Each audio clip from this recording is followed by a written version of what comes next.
నేనండి మీ నరసాపురం అమ్మాయిని. ఈరోజు మా పిల్లలతో కలిసి నరసాపురంలో ఉన్నటువంటి కాటన్ పార్క్ అయితే వచ్చామండి. మరి లోపల ఏ విధంగా ఉంటుందో చూసేద్దామా మరి? చలో! లోపలైతే చాలా అందంగా ఉంటుందండి. చిన్నపిల్లలు ఆడుకోవడానికి చాలా బాగుంటుందండి. అలాగే పెద్దవాళ్ళు వాకింగ్ చేయడానికి, జిమ్ చేయడానికి కూడా మినీ జిమ్ ఉందండి. ఓయ్ చూద్దాం మరి లోపలికి వెళ్ళి ఏ విధంగా ఉంటుందో. చూసారా ఇక్కడ పిల్లలు ఎంత అందంగా ఆడుకుంటున్నారు.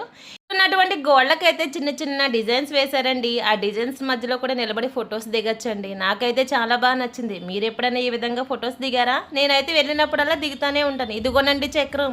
ఈ చక్రం మీరు ఎప్పుడైనా చూసారండి? నాకైతే అశోక చక్రం గుర్తొస్తుంది. ఇక్కడైతే 2 బటర్ఫ్లైస్ ఉన్నాయండి. ఫోటోషూట్కి అయితే ఎక్సలెంట్గా ఉంటుంది.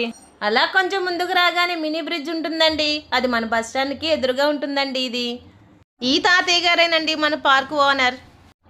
ఇదేనండి మన మినీ జిమ్. ఇందులో పెద్దవాళ్ళే కాదండి చిన్నపిల్లలు కూడా జిమ్ చేస్తున్నారు. ఇక్కడ చిన్న పాపను చూసారా ఏ విధంగా జిమ్ చేస్తుందో. ఇప్పుడు నైట్ టైం పార్క్ ఏ విధంగా ఉంటుందో చూద్దామా మరి. నైట్ టైం ఇంత అందంగా ఉంటుందండి. ఇప్పటి వరకు డే టైం చూసారు. నైట్ టైంలో మన నరసాపురం చూసారా ఎంత వెలిగిపోతుందో. నైట్ టైం అయితే ఈ పార్క్ ఇంత అందంగా ఉంటుందండి. నేను చూపిస్తున్నటువంటి ఈ సింబల్ మధ్యన ఫోటో కూర్చుని దిగితే ఎక్సలెంట్గా ఉంటుందండి. ఓకే అండి మరి బాయ్ అండి.